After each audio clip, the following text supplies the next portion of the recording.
What's going on, you guys? My name is Zach Hartley, and in this video I want to share with you my due diligence on Uber stock. We all know that travel is starting to return, countries are opening up, and people are starting to move around a whole lot more often. And not only that, but delivery has taken off in the last few years. So in my opinion, I think Uber could be well positioned to take advantage of those tailwinds and see some good growth into the future. But I wanted to do some due diligence, I wanted to do some analysis, so I put it all together and I want to share it with you in this video. If you get any value out of that, remember to click the like and subscribe button. Now let's jump right in. Okay, so Uber stock trades under the ticker symbol UBER on the New York Stock Exchange. The price as I film this video is $36.62, and that gives them a market cap of roughly $71 billion. If you want to do your own research and due diligence, you can go to investor.uber.com. They also have a PowerPoint on there for their Investor Day presentation that happened about 1 week ago, and it is the longest PowerPoint I have ever seen,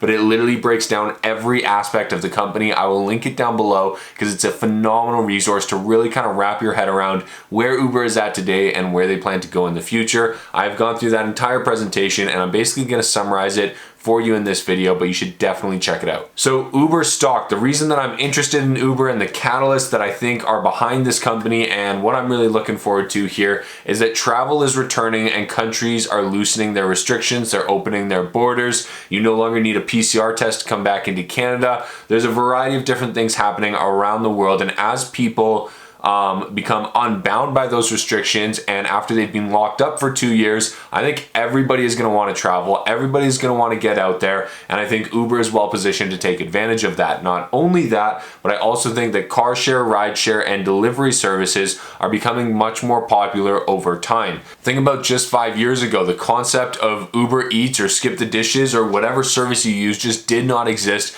but now a lot of businesses operate on it, a lot of businesses rely on it, and for me, it's one of the my favorite services that I have on my phone is the ability to order food. So I really love it, and I think that is skyrocketing, and I don't think it's going to slow down any soon. Uber also just put out an excellent quarterly report with regards to their earnings, with regards to their revenue, with regards to everything about the company. I thought they did extremely well, and the other reason that I like Uber is because they're extremely well diversified in the transportation industry. They focus only on the transportation industry, but they are doing rideshare. They are also doing delivery services for food and parcels, and they're also starting to get into freight. So we're going to dive into that in just 1 second. But these are the four kind of big trends that I am seeing that make me like Uber. And now when we dive into the revenue here, this is really, really nice to see. So this is on quarterly revenue, and as you can see in Q1 2020, going into the pandemic here, they were doing $3.5 billion.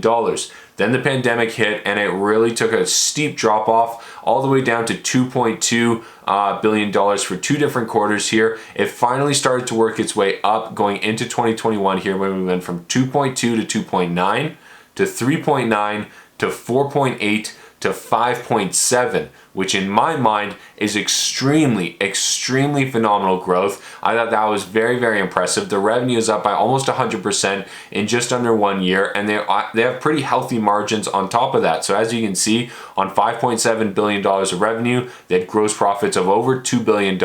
So they're making that sort of 40, maybe just under 40% gross profit, which in my mind is pretty healthy. Now, unfortunately, they do have higher operating expenses than their gross profit. So most of the time they are going to be negative, or they're not going to generate any earnings in the quarter. However, if you start to look at this trend here, it's really, really nice because the operating expenses are starting to level out here, right? Like the operating expenses have not increased very much from Q3 of 2020 all the way to today. They've only increased by, let's call it, $500 million, maybe $500 million, but the revenue in that same time period has nearly doubled. And so if we just continue at this pace, Uber is going to be a very profitable company in just a matter of a couple of quarters. And at that point, we're going to then have earnings that we can use to compare against its competitors and against any other company out there. So personally, The revenue numbers, the gross profit really impressed me. I really like Uber. They're not really all that profitable yet, but they are going to be pretty soon here, as long as we don't go back into another recession. The next thing I want to talk about here is revenue and where that revenue came from. So as we said, we saw $5.7 billion worth of revenue in the last quarter, 2021.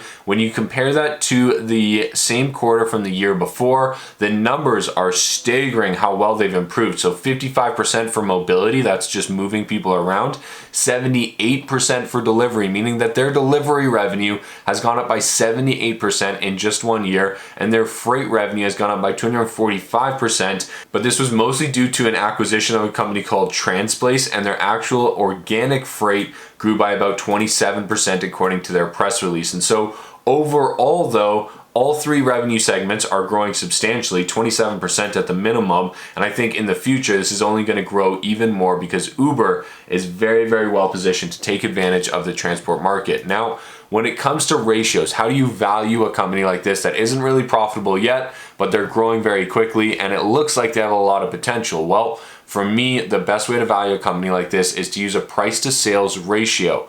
And basically what that does is it compares how much you're paying for the company compared to how much revenue and sales that company is generating. Obviously, we already reviewed this. They're not generating earnings right now, so we can't really use a price to earnings ratio. But for me, the next best thing is price to sales ratio. And so, like I said at the beginning, Uber has a market cap of $71 billion. Their Q4 sales were $5.78 billion.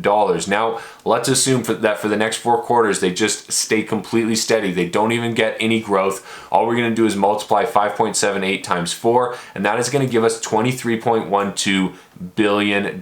So their annualized run rate, their annualized revenue based on the last quarter is $23.12 billion. And their annual revenue based on the trailing 12 months is 17.45. So when we use either of these numbers to compute the price to sales ratio, all we're doing is we're dividing $71 billion by 17.45 or 23.12 to give us a ratio down here. And as you can see, the annualized price to sales ratio is 3.07 and the trailing 12 months price to sales ratio is 4.06. And basically what that means is that the company is valued at 4 times the amount of sales that they are currently bringing in today. That does not take into account any future sales growth or anything like that. It's basically just a metric that compares how much the company is worth compared to their annual sales today. And in my mind, anything below that sort of 5 to 10 range is exactly where I want to be. And for us right now, we're in that 3 to 4 range. So in my mind, that represents very good value. It represents a great opportunity here. And especially as Uber starts to get into profitability, I think this ratio is actually going to move higher.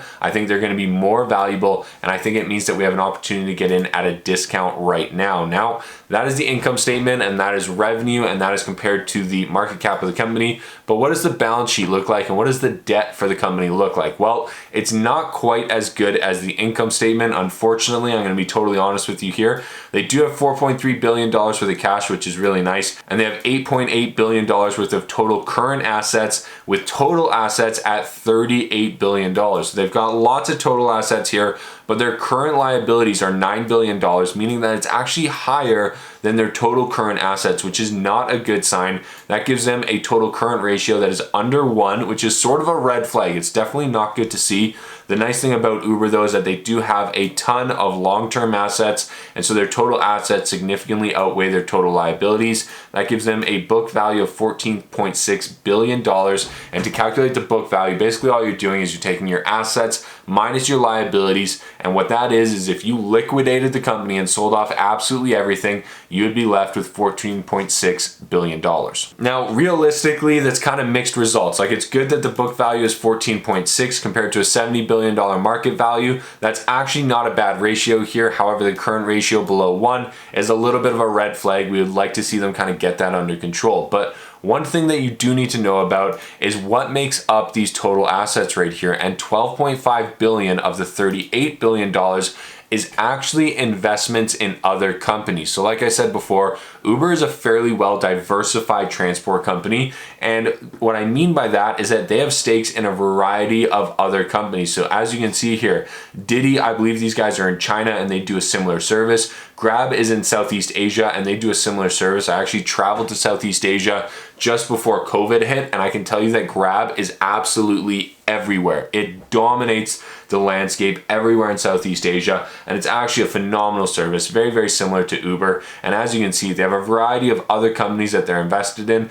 I believe Lime is the scooter company here. Joby is a vertical takeoff and landing or kind of drone company, and I'm not quite sure what Zomato and Yandex are, but Aurora is another company that they're invested in. And as you can see, it's $12.5 billion in total investments. Now, let's dive into the stock chart so we can kind of get an idea of where we are trading relative to previous history. And so as you can see, we actually IPO'd right around $45 in here. We started trading slowly lower, and then as soon as COVID hit right here, we actually fell to a low of $13.71. And then as the economy started to recover and the government started to print money, Uber ran up to a high of $64.05 before falling all the way back down to this support level right here around $33 or $34 right here. Now, when we zoom into this area, as you can see here, we're definitely in a bearish trend. However, we have started to find some very, very strong support right here around $33, $34. And so if we can see support step in and we can see a bounce off support and a breakthrough of this trend line,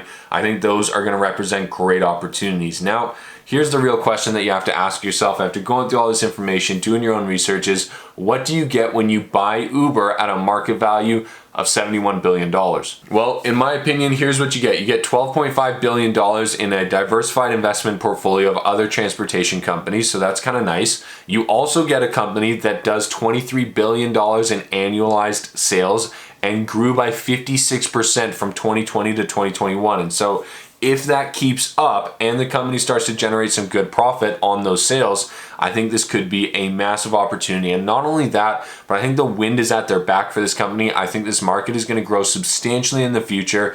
And I don't think that we are going to stop getting deliveries or decline in the deliveries that we get. I don't think that we're going to stop traveling. And in fact, I think those numbers are only going to increase over the next few years. And so I'm very, very optimistic about the market for Uber. Now, what are the risks for this company? Well, number one, that current ratio and that debt. That is a lot of debt compared to their current assets, and the rising interest rates that I personally am expecting on March 16th, they could cost Uber more money. They are borrowing money right now, which means if interest rates go up, Uber may have to pay more money in interest rates, which means their profits may come down. Honestly, I don't think their profits will come down, but it could hurt their profits is what I'm trying to say here. Now, another risk could be another pandemic. If another variant comes across that, let's say, is more deadly or shuts people down again, that could be a major, major risk. And I also think in the long run, we're probably going to see some competition from autonomous car manufacturers such as Tesla, but I don't think we're anywhere near that yet. So for instance, what is stopping Tesla from writing their own software, creating an app for Uber, and letting people just take autonomous Teslas all over the place? I think that competition could come in the future, but I do think we're a ways away for that. And I do think that over the next few years, Uber has great potential. Now, here is my plan. This is what the stock chart looks like right now. I plan to buy in on support around $34 here. So if the price starts to trade around $33, $34 here, I do plan to make an entry. I want to put a stop loss right around $31 or $32 right underneath here. And if we break through this trend and we break through this trend line, I plan to add to my position, but if it looks like we're going to get rejected, I'm going to lock in my profits. So that's how I'm going to handle this trade. And if you guys are interested in seeing when I enter this trade, definitely consider checking out my Discord chat. That is where I post all of my trades, my weekly watch list, and I'm trying to build a community of traders to share their research, share their analysis, and share their due diligence. I also have an Ask Me Anything channel in there, so you can literally get 24/7 access to me, and I will try to get back to you as soon as I can. It is $5 per month. The link is down below, and I hope to see you there. Good luck trading, good luck investing, and we'll see you in the next video.